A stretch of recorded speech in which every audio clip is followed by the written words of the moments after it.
بسم اللہ الرحمن الرحیم الحمد للہ رب العالمین والصلاة والسلام علی نبینا محمد وعلی آلہ وصحبہ اجمعین۔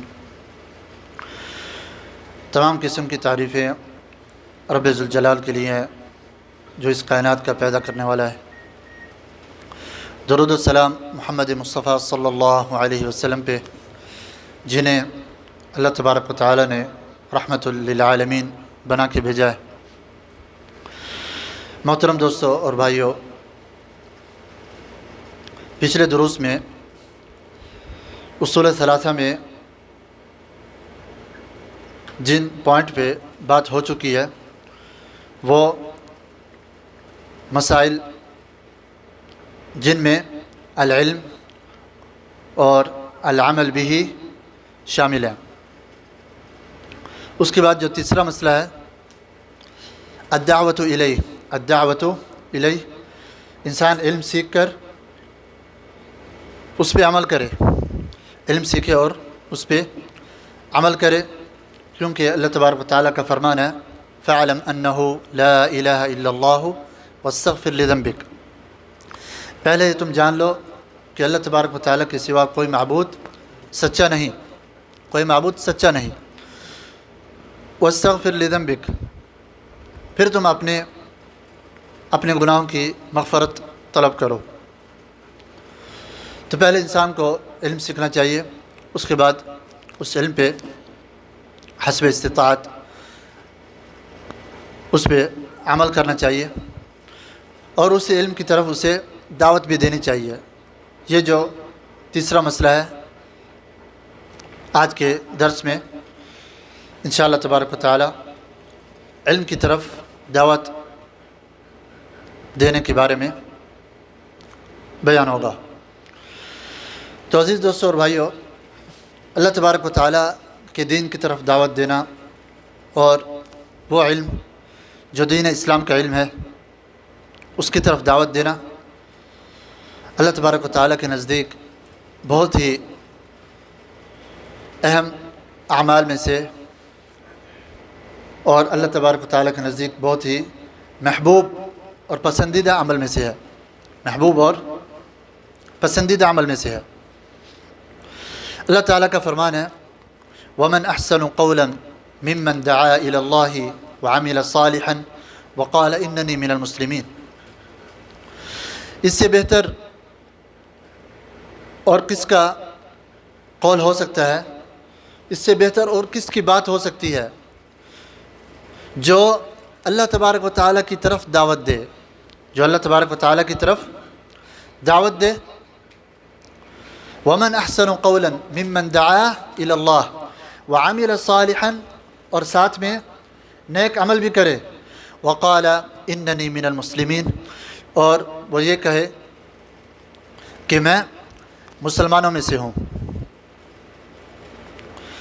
تو اللہ تبارک و تعالیٰ نے اس آیت کریمہ میں اللہ تبارک و تعالیٰ کی طرف دعوت دینے کو سب سے بہترین اور اچھا قول بتایا ہے، جبکہ یہی عمل انبیاء علیہم الصلاۃ والسلام اور رسولوں کا تھا، اور ان کے بعد جو ان کی اتباع کرنے والے تھے علماء کرام اور دعات جو اللہ تبارک و تعالیٰ کے راستے کی طرف دعوت دیتے رہے۔ تو عزیز دوستو اور بھائیو، اللہ تبارک و تعالیٰ کے دین کی طرف دعوت دینا، اللہ تبارک و تعالیٰ کے دین کی طرف دعوت دینا کس کا کام ہے؟ انبیاء علیہم الصلاۃ والسلام کا، اور ان کے راستے پہ جو چلنے والے ہیں ان کا کام ہے۔ جو بھی اللہ تبارک و تعالیٰ نے آپ کو علم دیا ہے، آپ دعوت کا کام کریں اور اسے آگے لوگوں تک پہنچائیں تاکہ اس علم پہ عمل کیا جائے۔ اسی طرح عزیز دوستو اور بھائیو، اللہ تبارک و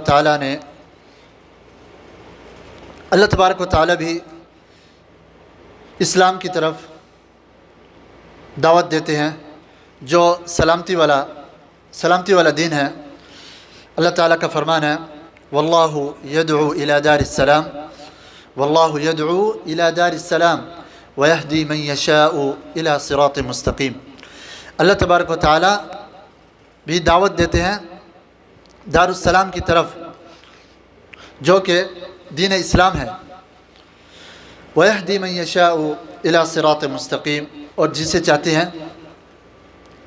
ہیں اسے ہدایت دیتے ہیں۔ اسی طرح جو انبیاء علیہم الصلاۃ والسلام کے راستے پہ چلنے والے ہیں اور جو نبی کریم صلی اللہ علیہ وسلم کے طریقے پہ چلنے والے جو لوگ ہیں، ان کے بارے میں اللہ تبارک و تعالیٰ نے نبی کریم صلی اللہ علیہ وسلم کو فرمایا کہ قل ہذہ سبیلی، اے محمد صلی اللہ علیہ وسلم آپ کہہ دیجئے ہذہ سبیلی، یہ میرا راستہ ہے جو توحید کا راستہ ہے اور شرک سے دوری کا راستہ ہے۔ قل هذه سبيلي ادعو الى الله على بصيرة، کہ میں اللہ تبارک و تعالیٰ کی طرف دعوت دیتا ہوں اور اللہ کی طرف بلاتا ہوں علم کے ساتھ، بصیرت کے ساتھ، کیونکہ بغیر علم کے دعوت نہیں ہے، اور بغیر علم کے لوگوں کو اکٹھا کرنا جہالت پہ جمع کرنا ہے۔ تو اللہ تبارک و تعالیٰ نے اپنے نبی کریم صلی اللہ علیہ وسلم کو ان کا جو طریقہ ہے وہ بتا دیا ہے کہ آپ لوگوں سے کہہ دیجئے قل هذه سبیلی ادعو الی اللہ علی بصیرۃ، میں اللہ تبارک و تعالیٰ کی طرف دعوت دیتا ہوں مگر کس کے ساتھ؟ علم کے ساتھ۔ علی بصیرۃ انا ومن اتبعنی، میں بھی دعوت دیتا ہوں اور جو میرے طریقے پہ چلنے والا ہے، میری اتباع کرنے والا ہے، وہ بھی یہی دعوت دیتا ہے۔ وسبحان اللہ وما انا من المشرکین، وسبحان اللہ وما انا من المشرکین، اللہ تبارک و تعالیٰ کی ذات پاک ہے اور میں مشرکین اور شرک کرنے والوں میں سے نہیں ہوں۔ تو جو توحید کی دعوت ہے وہ ہمارے نبی کریم صلی اللہ علیہ وسلم کی دعوت ہے، توحید کی طرف دعوت ہمارے نبی کریم صلی اللہ علیہ وسلم کی، بلکہ ان سے پہلے تمام انبیاء علیہم الصلاۃ والسلام کی دعوت ہے، مگر علم اور بصیرت کے ساتھ۔ اسی طرح بھائیو، اللہ تبارک و تعالیٰ کی طرف جو دعوت ہے وہ مسلمانوں کے لیے بہت اہم ہے۔ آج کل کے جو مسلمان ہیں، کیونکہ نبوت کا جو سلسلہ وہ تو ختم ہو چکا ہے، نبوت کا جو سلسلہ وہ ختم ہو چکا ہے، اب جو دین کا کام کرنے والے ہیں وہ لوگ ہیں جو صحیح علم حاصل کریں اور ان پہ عمل کریں، پھر اس علم کی دعوت لوگوں کو دیں، اس علم کی طرف لوگوں کو دعوت دیں۔ اللہ تبارک و تعالیٰ کا فرمان ہے فلولا نفر من كل فرقة منهم طائفة ليتفقهوا في الدين ولينذروا قومهم اذا رجعوا اليهم لعلهم يحذرون، کہ مومنین کی پوری جماعت کو وما كان المؤمنون لينفروا كافة، وما كان المؤمنون لينفروا كافة، آیت کا شروع یہ ہے کہ مومنین کی پوری جماعت کو جہاد کے لیے نہیں نکلنا چاہیے، کچھ لوگ جہاد کے لیے نکلیں اور کچھ لوگ دین میں سمجھ حاصل کریں، تاکہ وَلِيُنذِرُوا قَوْمَهُمْ إِذَا رَجَعُوا إِلَيْهِمْ، تاکہ جب وہ اپنی قوم کی طرف لوٹیں تو اپنی قوم کو جو علم حاصل کیا ہے اس علم سے اپنی قوم کو ڈرائیں۔ اذا رجعوا الیہم لعلہم یحذرون۔ تو اس آیت کریمہ میں اللہ تبارک و تعالی نے ہمیں یہ بتایا کہ جہاد کا بھی وقت آ جائے اس میں بھی تمام لوگ نہیں نکلیں گے جہاد کے لیے، بلکہ کچھ لوگ دین میں سمجھ حاصل کرنے کے لیے فلولا نفر من كل فرقة منهم طائفة ليتفقهوا في الدين، بلکہ لوگوں کی اور مومنین کی کچھ ایسی جماعت ہونی چاہیے جو دین کے لیے مخصوص ہو، دین کے علم پھیلانے کے لیے مخصوص ہو اور دعوت کا کام کرے۔ تو عزیز دوستو بھائیو، اللہ تبارک و تعالیٰ کی دین کی طرف دعوت دینا اور دعوت کا کام کرنا، میرے بھائیو، یہ اس امت کی اس امت کی بہت اہم ضرورت ہے، بلکہ یہ ضرورت انسانیت کی ضرورت ہے، ضرورت انسانیت کی ضرورت ہے، کیونکہ اللہ تبارک و تعالیٰ کی طرف دعوت دینا اسلام کی طرف دعوت دینا ہے، اور اسلام ایک فطری دین ہے، ایسا دین جو اللہ تبارک و تعالیٰ نے انسان کی فطرت میں ڈال دیا ہے۔ فطرت اللہ التی فطر الناس علیہا لا تبدیل لخلق اللہ ذلک الدین القیم۔ تو دین اسلام جو ہے وہ ایک فطرتی دین ہے، اللہ تبارک و تعالیٰ نے انسانیت کے لیے یہ دین چنا ہے، جو کہ انسانی بشریت اور اس کی طبیعت کے مطابق ہے۔ یہ دین انسان کی طبیعت کے مطابق ہے، اسی لیے اس کی طرف دعوت دینا صرف مسلمانوں کی ضرورت نہیں بلکہ انسانیت کی ضرورت ہے، اور اس کے علاوہ اللہ تبارک و تعالیٰ کے دین کی طرف دعوت دینا دنیا اور آخرت میں سعادت کا سبب ہے۔ سب سے پہلے جو دعوت کا کام شروع کیا وہ اللہ تبارک و تعالیٰ کے نبی نوح علیہ السلام نے کیا، کیونکہ پہلی جو 10 صدیاں تھیں آدم علیہ السلام کے بعد ان میں شرک نہیں تھا، شرک نہیں پایا جاتا تھا۔ جب سے شرک شروع ہوا اس وقت سے اللہ تبارک و تعالیٰ نے نوح علیہ السلام کو بھیجا، اور نوح علیہ السلام نے اپنی قوم میں 950 سال دعوت کی، اور اس دعوت میں صرف دعوت جو قبول کرنے والے تھے 950 سال میں وہ 80 یا 90 لوگ تھے۔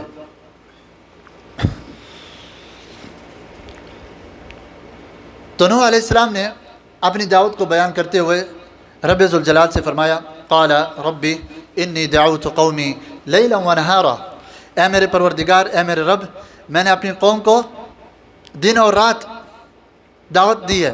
انی دعوت قومی لیلا ونہارا فلم یزدہم دعائی الا فرارا، مگر میری جو دعوت تھی اس کی وجہ سے لوگ کیا کرتے تھے؟ فرار ہوتے تھے، بھاگتے تھے۔ تو اس آیات کریمہ سے جو دعوت کا کام کر رہا ہے اسے یہ بھی سوچ لینا چاہیے کہ اگر اس کی دعوت کو قبول کرنے والے کم لوگ ہیں تو عزیز و بھائیوں، نبی کریم صلی اللہ علیہ وسلم کی وہ حدیث اسے سامنے رکھنی چاہیے کہ قیامت کے دن جب انبیاء علیہم السلام قیامت کے دن اپنی امتوں کے ساتھ آئیں گے، فرمایا نبی کریم صلی اللہ علیہ وسلم نے، وَيَأْتِ النَّبِي وَمَعَهُ رَجُلٌ وَرَجُلَانِ، یأتی النبی، اللہ کے نبی قیامت کے دن آئیں گے جو دعوت کا کام کرتے ہوں گے اس دنیا میں، ان کے ساتھ ایمان لانے والے رجل اور رجلان، کسی کے ساتھ ایک ہوگا، کسی کے ساتھ 2 ہوں گے۔ وَالنَّبِي وَلَيْسَ مَعَهُ أَحَدٌ، ایسے انبیاء بھی آئیں گے قیامت کے دن 1,24,000 میں سے جو اللہ تبارک و تعالیٰ نے انسانیت کی ہدایت کے لیے جنہیں بھیجا ہوگا، ان میں سے ایسے انبیاء بھی ہوں گے جن کے ساتھ ایک شخص بھی نہیں ہوگا، وہ اکیلے ہی ہوں گے، اپنے میدان میں اکیلے ہوں گے۔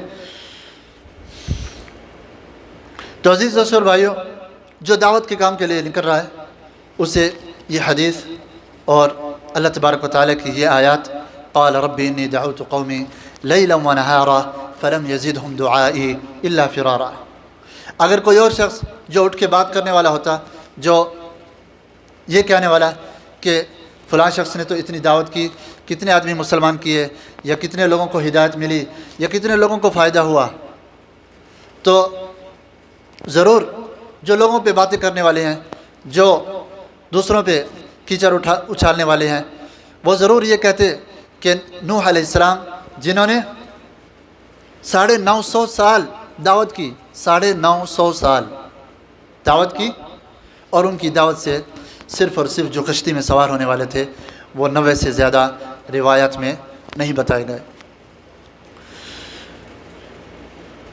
اسی طرح عزیز دوستو، اللہ تبارک و تعالیٰ کے دین کی طرف دعوت دینا اس امت کی خیریت کا سبب ہے، اس امت کی خیریت کا سبب ہے کہ یہ امت سب سے بہترین امت کیوں ہے؟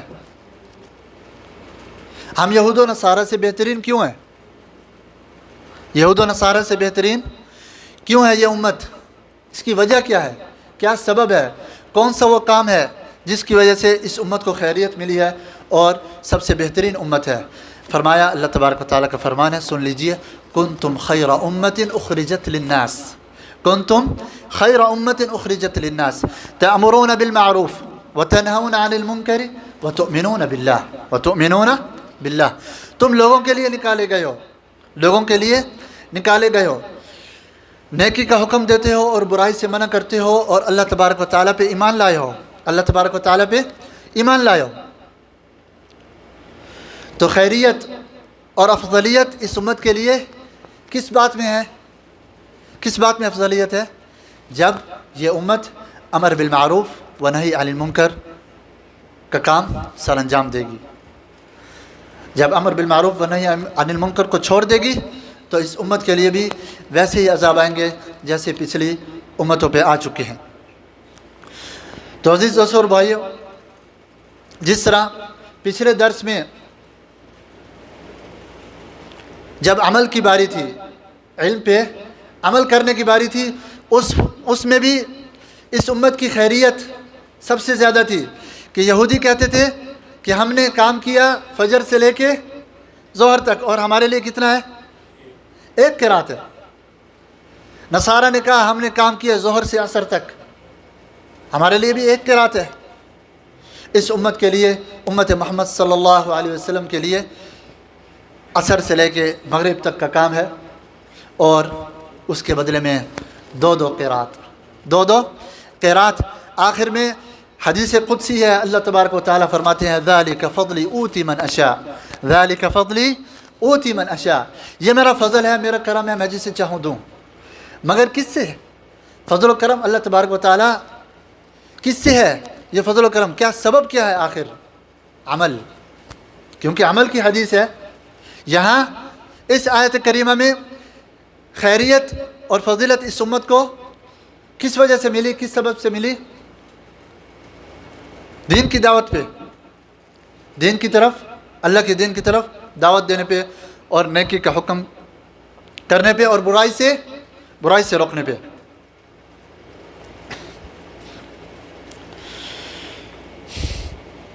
عزیز دوستو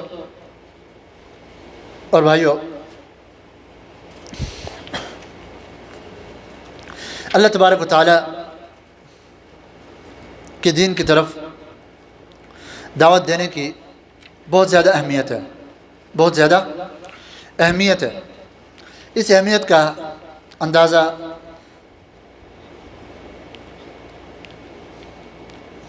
یا اس سے پہلے فضیلت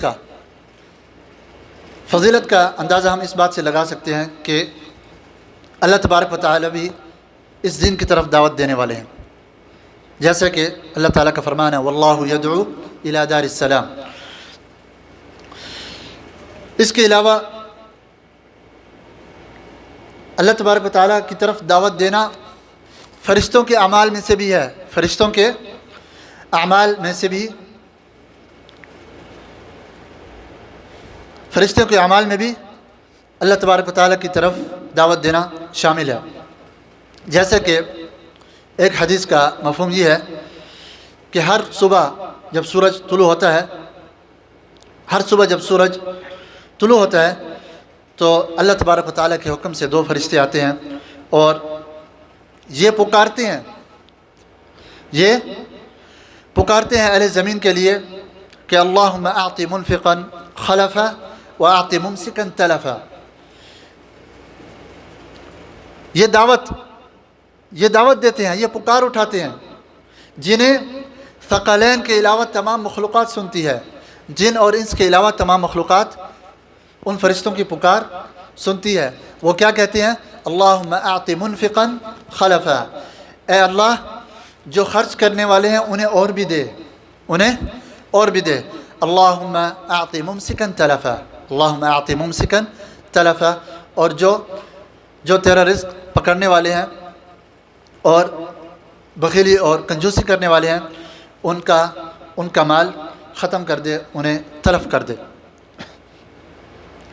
اسی طرح ہم یہ بھی بیان کر چکے ہیں کہ اللہ تبارک و تعالیٰ کے دین کی طرف دعوت دینا انبیاء اور رسول علیہم الصلاۃ والسلام کا کام ہے، انبیاء اور رسول علیہم الصلاۃ والسلام کا کام ہے، اور انہوں نے اپنی دعوت کا جو آغاز ہے وہ اللہ تبارک و تعالیٰ کی توحید سے کیا، بلکہ آغاز نہیں بلکہ پوری زندگی انہوں نے توحید کی طرف دعوت دی، پوری زندگی توحید کی طرف دعوت دی اور شرک سے بچنے کو کہا۔ اسی طرح اللہ تبارک و تعالیٰ نے مختلف مقامات پہ اپنے مومن بندوں کی صفات بیان کی ہیں، مختلف مقامات پہ اللہ تبارک و تعالیٰ نے اپنے مومن بندوں کی صفات بیان کی ہیں۔ ان میں سے ایک صفت یہ بیان کی ہے، ایک جگہ پہ اللہ تبارک و تعالیٰ نے فرمایا والمؤمنون والمؤمنات بعضهم اولیاء بعض، والمؤمنون والمؤمنات بعضهم اولیاء بعض، مومن مرد اور مومن عورتیں ایک دوسرے کے دوست ہیں۔ یأمرون بالمعروف، یأمرون بالمعروف، دوستی کس بنیاد پہ ہے؟ کس بنیاد پہ؟ دین کی بنیاد پہ، دنیا کے لیے نہیں، دنیا کے لیے دوستی نہیں، دین کی بنیاد پہ دوستی ہے۔ یأمرون بالمعروف، نیکی کا حکم دیتے ہیں، وینہون عن المنکر، وینہون عن المنکر، اور برائی سے منع کرتے ہیں۔ ویؤمنون باللہ، یأمرون بالمعروف وینہون عن المنکر ویقیمون الصلاة ویؤتون الزکاة ویطیعون اللہ ورسولہ۔ آگے اور بھی صفات بیان کی کہ نماز قائم کرتے ہیں اور زکوٰۃ ادا کرتے ہیں اور اللہ اور اس کے رسول صلی اللہ علیہ وسلم کی اطاعت اور فرما برداری کرتے ہیں۔ پھر اس کے بعد فرمایا اولئک سیرحمہم اللہ، ایسے لوگ ہیں جن پہ اللہ تبارک و تعالیٰ ضرور اپنی رحمت کریں گے۔ اولئک سیرحمہم اللہ۔ اس کے الٹ منافقین کی جب اللہ تبارک و تعالیٰ نے صفات بیان کی مختلف مقامات پہ،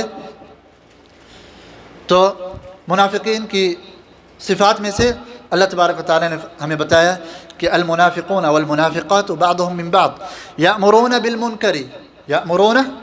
بالمنکر وینہون عن المعروف، نیکی کے لیے روکتے ہیں، منافقین نیکی کے لیے روکتے ہیں اور برائی کا حکم دیتے ہیں۔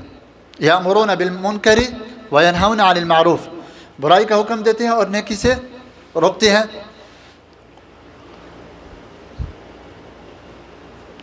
تو عزیز دوستو اور بھائیو، اللہ تبارک و تعالیٰ کی طرف جو دعوت دینا ہے اور اللہ کے دین کی طرف دعوت دینا دعوت حق ہے، دعوت حق ہے، جیسا کہ اللہ تبارک و تعالیٰ نے مختلف مقامات پہ ہمارے نبی کریم صلی اللہ علیہ وسلم کی دل جوئی کرنے کے لیے اور ان کی تسلی کے لیے کئی مقامات پہ اللہ تبارک و تعالیٰ نے فرمایا ہے اپنے نبی کریم صلی اللہ علیہ وسلم کو وَإِنَّكَ لَتَهْدِي إِلَى صِرَاطٍ مُسْتَقِيمٍ وَإِنَّكَ لَتَدْعُوهُمْ إِلَى صِرَاطٍ مُسْتَقِيمٍ۔ بے شک آپ صلی اللہ علیہ وسلم کس کی طرف دعوت دیتے ہیں؟ کس کی طرف دعوت دیتے ہیں؟ صراط مستقیم کی طرف۔ اسی طرح عزیز دوستو اور بھائیو، اللہ تبارک و تعالیٰ کے دین کی طرف دعوت دینا اور نیکی کی طرف دعوت دینا انسان کے لیے بہت بڑے اجر و ثواب کا باعث ہے، بہت بڑے اجر و ثواب کا باعث ہے۔ نبی کریم صلی اللہ علیہ وسلم کی حدیث سن لیجئے۔ نبی کریم صلی اللہ علیہ وسلم کا فرمان ہے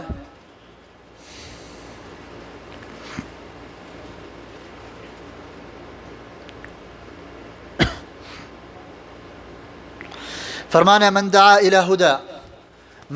إلى هدى كان له من الأجر مثل أجور من تبعه لا ينقص ذلك من أجورهم شيئا۔ جس کسی نے ہدایت کی طرف دعوت دی، جس کسی نے بھی ہدایت کی طرف دعوت دی، اس کو اتنا اجر و ثواب ملے گا جتنا اس کے ماننے والے اور اس کی اتباع کرنے والے ہوں گے۔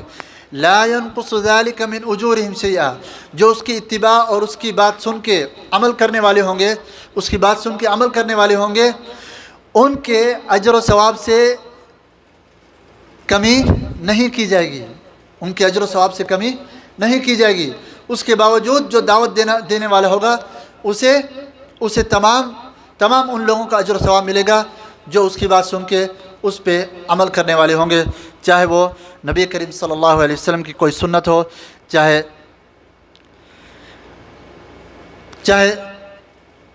دین اسلام کا کوئی بھی ایسا پہلو ہو جس پر عمل کیا جائے۔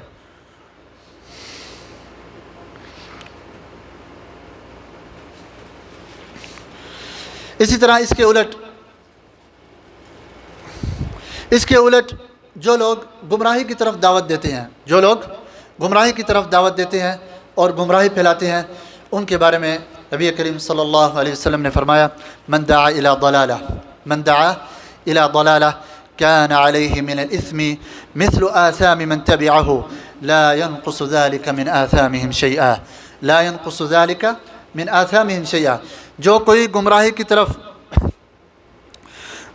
گمراہی کی طرف دعوت دے،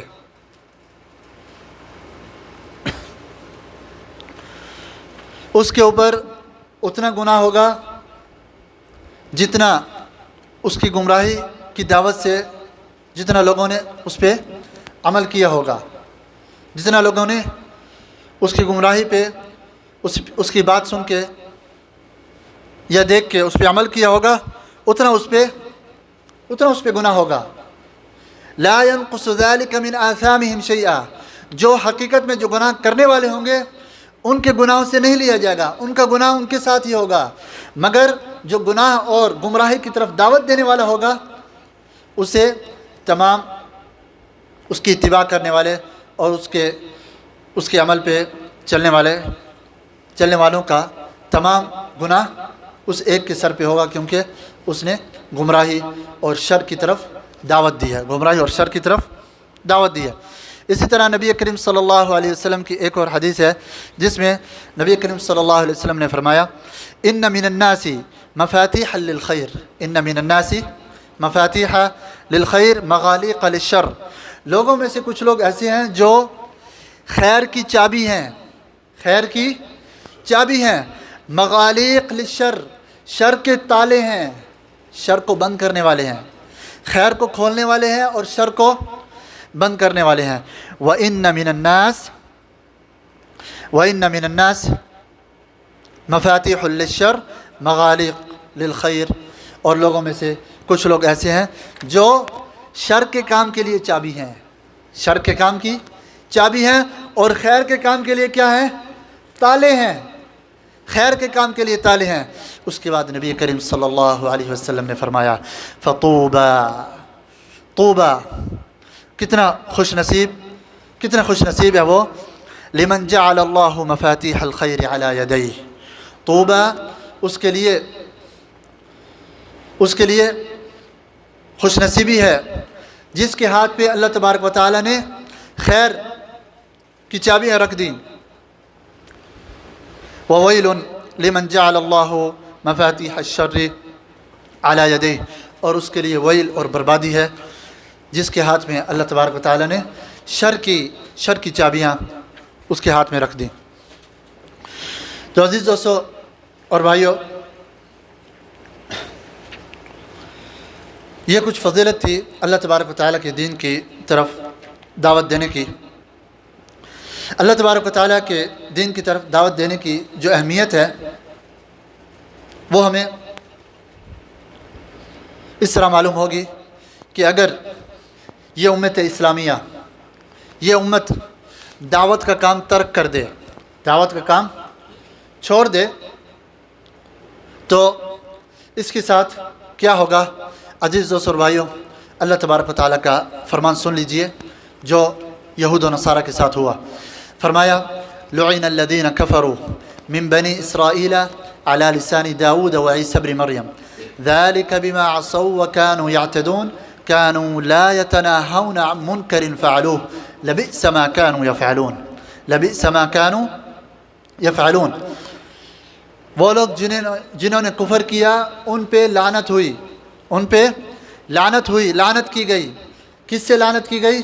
علی لسان داود وعیسی بن مریم، علی لسان داود وعیسی بن مریم، داود علیہ السلام کی زبان سے اور عیسیٰ ابن مریم علیہ السلام کی زبان سے ان پہ لعنت کی گئی۔ ان لوگوں پہ جنہوں نے کفر کیا. کس قوم میں سے؟ من بنی اسرائیل، بنی اسرائیل میں سے تھے وہ. بنی اسرائیل جو کہ ایک تو جو فرعون کے ساتھ غرق ہو گئے تھے، باقی جو موسیٰ علیہ السلام کے ساتھ جو ایمان لائے تھے، ان میں سے جب بعد میں جب کفر شروع ہوا تو اللہ تبارک و تعالیٰ نے فرمایا لعن الذین کفروا من بنی اسرائیل علی لسان داؤد و عیسی ابن مریم. کیوں؟ ذالک بما عصوا وکانوا یعتدون. ذالک بما عصوا، کفر تک کیسے پہنچے؟ سنیے کفر تک کیسے پہنچے. ذالک بما عصوا وکانوا یعتدون، اس لیے کہ وہ معصیت کرتے تھے اور اس میں بھی حد سے تجاوز کر جاتے تھے. وکانوا یعتدون، دو باتیں. کانوا لا یتناہون عن منکر فعلوہ، کانوا لا یتناہون عن منکر فعلوہ، کوئی بھی برائی کا کام کرتے تھے ایک دوسرے کو منع نہیں کرتے تھے.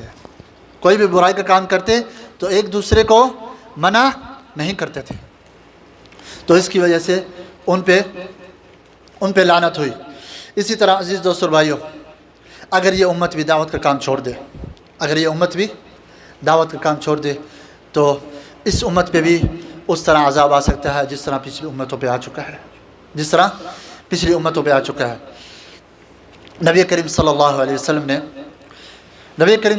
وسلم ایک مرتبہ نیند سے بیدار ہوتے ہیں، ایک مرتبہ نیند سے بیدار ہوتے ہیں اور ان کا چہرہ سرخ ہوتا ہے.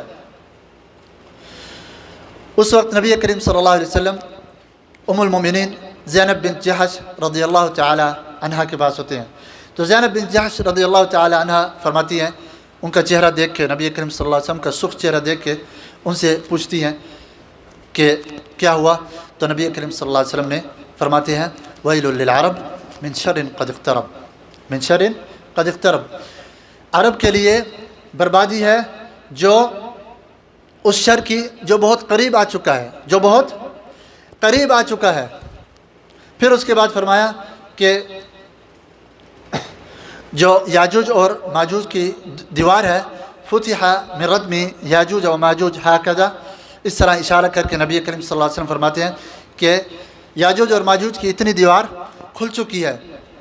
تو ام المومنین زینب بنت جحش رضی اللہ تعالی عنہا پوچھتی ہیں نبی کریم صلی اللہ علیہ وسلم سے، یا رسول اللہ انہلک وفینا الصالحون.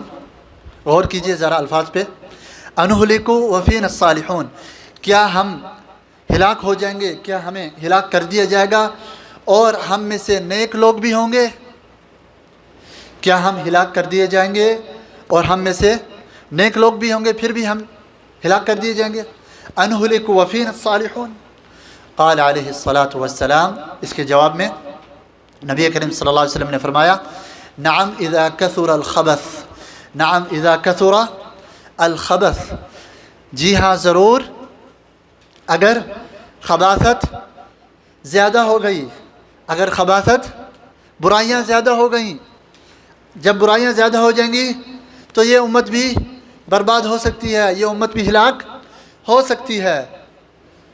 تو عزیز دوستو اور بھائیو، اس حدیث میں ام المومنین زینب رضی اللہ تعالی عنہا پوچھ رہی ہیں کہ انہلک وفینا الصالحون، کیا ہم ہلاک کر دیے جائیں گے اور ہم میں سے نیک لوگ بھی ہوں گے، صالح لوگ؟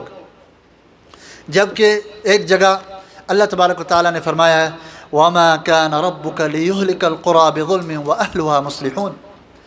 وَمَا كَانَ رَبُّكَ لِيُهْلِكَ الْقُرَى بِظُلْمٍ، یہ کبھی بھی نہیں ہو سکتا کہ تمہارا رب وہ بستیاں ہلاک کر دے.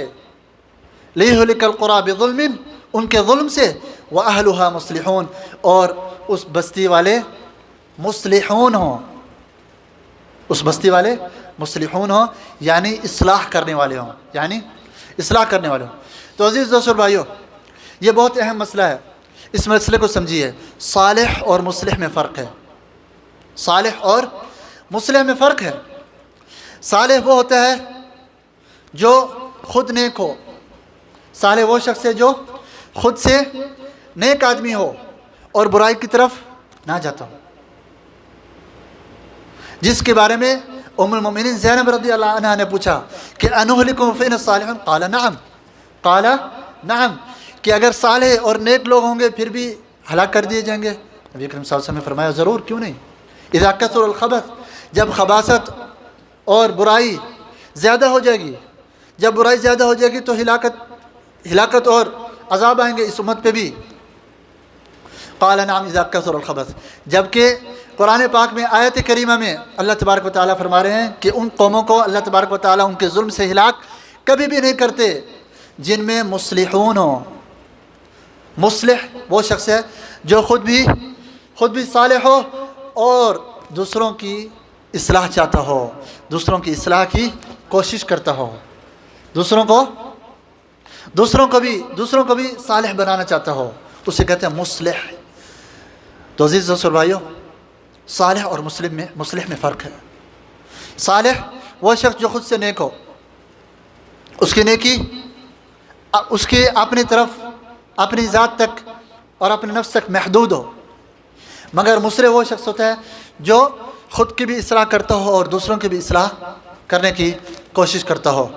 تو اللہ تبارک و تعالیٰ نے فرمایا کہ جب تک اس امت میں مصلحین ہیں، اس وقت تک اللہ تبارک و تعالیٰ کسی بھی بستی کو وما كان ربك ليهلك القرى بظلم واهلها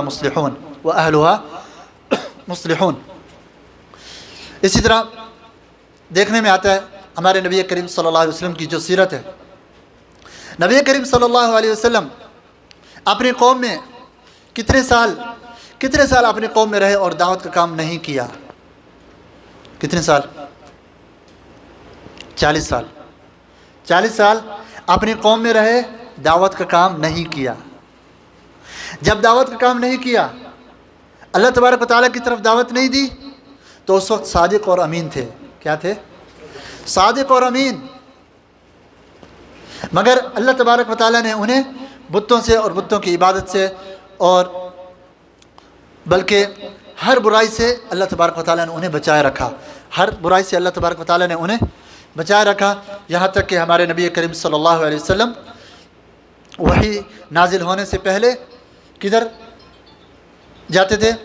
غار حرا میں جا کے زمین و آسمان کو دیکھتے تھے اور اللہ تبارک و تعالیٰ کو مانتے تھے اور یہ جانتے تھے کہ زمین و آسمان پیدا کرنے والا اللہ تبارک و تعالیٰ کی ذات ہے. کیونکہ مشرکین مکہ کس دین پہ تھے؟ دین ابراہیمی پہ تھے، جنہیں انہوں نے خود انہوں نے تبدیل کر دیا تھا. تو جب ہمارے نبی کریم صلی اللہ علیہ وسلم 40 سال گزارے اور اللہ تبارک و تعالیٰ کی طرف دعوت نہیں دی، اللہ کے دین کی طرف دعوت نہیں دی، تو صادق اور امین رہے. یہ بہت اچھا آدمی ہے. جب دعوت کا کام شروع کیا تو ساحر اور مجنون ہو گئے. دعوت کا کام جب شروع کیا تو کیا ہو گئے؟ ساحر اور مجنون ہو گئے. اللہ تبارک و تعالیٰ نے فرمایا كَذَلِكَ مَا أَتَى الَّذِينَ مِن قَبْلِهِم مِّن رَّسُولٍ إِلَّا قَالُوا سَاحِرٌ أَوْ مَجْنُونٌ. تم سے پہلے جتنے بھی نبی آئے ہیں، جتنے بھی انبیاء آئے ہیں، ہر کسی نے اپنی قوم کو یہی طعنہ دیا ہے، کوئی مجنون کہہ رہا ہے، کوئی ساحر کہہ رہا ہے. جب اصلاح کا کام شروع کیا، اصلاح کا جب کام شروع کیا تو اس وقت نعوذ باللہ انہیں یہ طعنے ملنے شروع ہو گئے. کوئی جادوگر کہہ رہا ہے، کوئی دیوانہ کہہ رہا ہے. عزیز دوستو اور بھائیو، اللہ تبارک و تعالیٰ کی طرف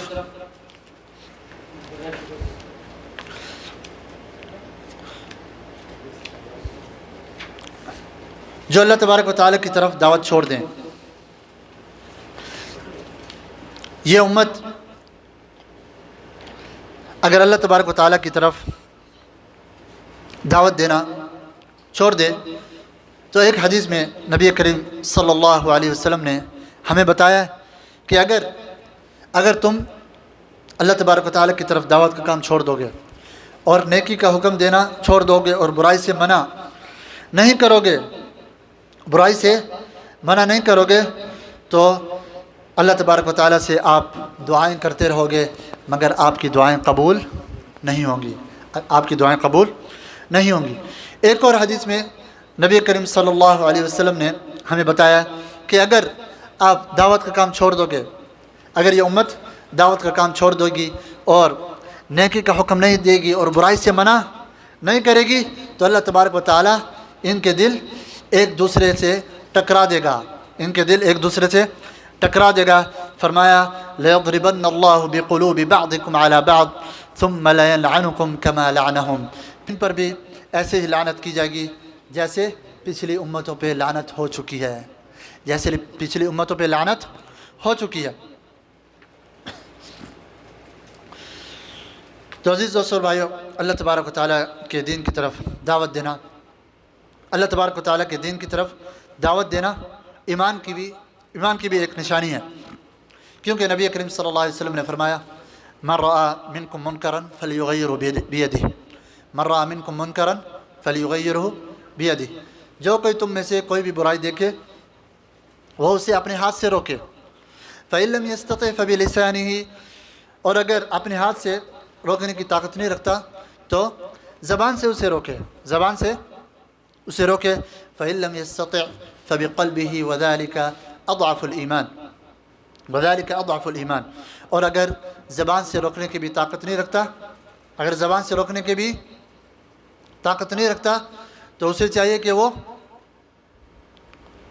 دل میں اسے برا سمجھے، اور یہ ایمان کی کمزوری ہے، دل میں برا سمجھنا ایمان کی کمزوری ہے۔ اس کے بعد نبی کریم صلی اللہ علیہ وسلم نے فرمایا اس درجے کے بعد ایمان کا ایک رائے کے برابر بھی ایمان اس شخص کے دل میں نہیں ہو سکتا جو برائی کو برائی ہی نہ سمجھے، جو برائی کو برائی ہی نہ سمجھے اس کے دل میں ایک رائے کے برابر بھی ایمان نہیں ہو سکتا، اور جو برائی کو دل میں برائی سمجھے یہ ایمان کی کمزوری کا درجہ ہے، ایمان کی کمزوری کا درجہ ہے۔ اسی طرح عزیز دوستو اور بھائیو، اس حدیث میں نبی کریم صلی اللہ علیہ وسلم نے ہمیں دعوت کے مراتب بھی بتائے ہیں، دعوت کے مرتبہ، سب سے اعلیٰ اور اونچا مرتبہ یہ ہے کہ برائی کو ہاتھ سے روکا جائے، برائی کو ہاتھ سے روکا جائے، اور یہ کام حکمران کا ہے، یہ کام حکمران کا کام ہے، یا حکمران نے جسے اتھارٹی دی ہے، جسے طاقت دی ہے، اس کا یہ کام ہے۔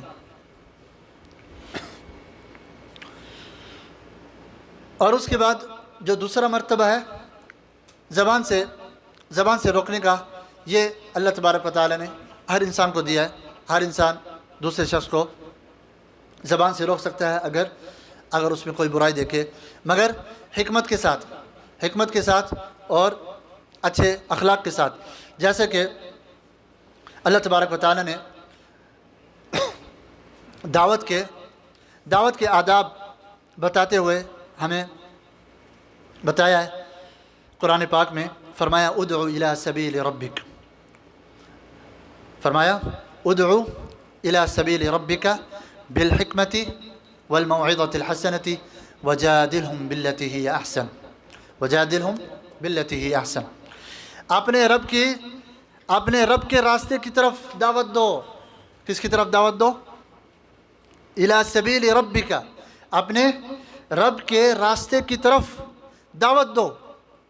ادعو الی سبیل ربک بالحکمت والموعظۃ الحسنہ وجادلہم باللتی ہی احسن، حکمت کے ساتھ، حکمت سے مراد یہاں قرآن اور حدیث اور سنت کا علم ہے، قرآن اور سنت کا علم حاصل کر کے اس کے بعد اللہ تبارک و تعالیٰ کے دین کی طرف دعوت دو۔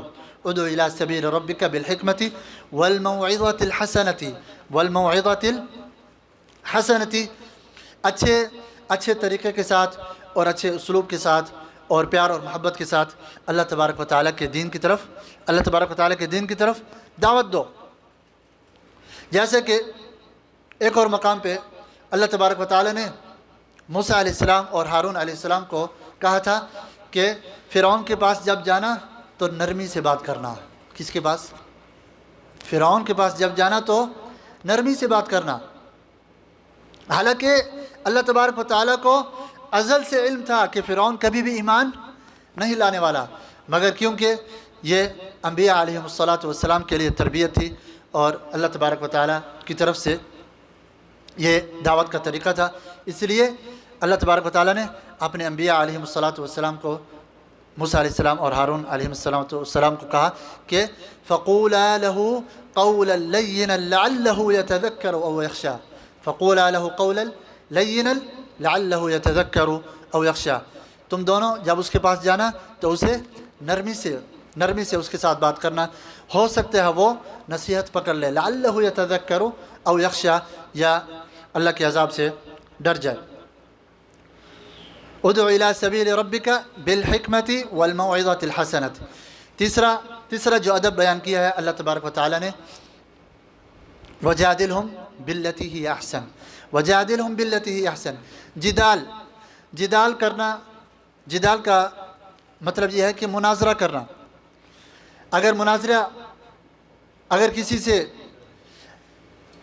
اگر کسی کے پاس اپنی حجت ہے، اپنی دلیل ہے، اور آپ کے پاس اپنی دلیل ہے، اور آپ اسے اپنی بات منوانا چاہتے ہیں، اپنی نہیں بلکہ نیت یہ ہونی چاہیے کہ حق بات کو منوایا جائے، جو حق بات ہے اسی کو منوایا جائے۔ جدال میں اور مناظرے میں یہ نیت نہیں ہونی چاہیے کہ ہماری جیت ہوگی، حق کی جیت ہونی چاہیے، یہ نیت ہونی چاہیے کہ جدال اور مناظرے میں، جدال میں بھی اللہ تبارک و تعالی نے فرمایا وَجَادِلُهُم بِالَّتِي هِيَ أَحْسَنُ، اچھے طریقے سے، احسن طریقے سے جدال کرو، مناظرہ کرو۔ اگر آپ کے مخالف کے پاس کوئی دلیل یا حجت ہے، اگر آپ کے مخالف کے پاس کوئی حجت یا دلیل ہے تو آپ اپنی دلیل کے ساتھ اس سے اچھے طریقے سے اس کے ساتھ مناظرہ کرو۔ اس کے علاوہ عزیز دوست اور بھائیوں، اور بھی بہت سے اصول ہیں اللہ تبارک و تعالیٰ کی طرف دعوت دینے کے، اور اللہ کے دین کی طرف دعوت دینے کے، اور نیکی کا حکم دینے اور برائی سے روکنے کے۔ اس کے علاوہ اور بھی اصول ہیں، مگر یہ اہم اصول اللہ تبارک و تعالیٰ نے قرآن پاک میں اور احادیث مبارکہ میں نبی کریم صلی اللہ علیہ وسلم نے بیان کر دیے۔ اللہ تبارک و تعالیٰ سے دعا ہے کہ اللہ تعالیٰ ہم سب کو سننے سے زیادہ عمل کی توفیق دے۔ اللہم انا نسألک علما نافعا ورزقا طیبا وعملا متقبلا، اللہم فقہنا فی الدین وعلمنا الکتاب، اللہم علمنا ما ينفعنا وانفعنا بما علمنا، واللہ تعالی اعلم، وصلی اللہ وسلم علی نبینا محمد وعلی آلہ وصحبہ اجمعین۔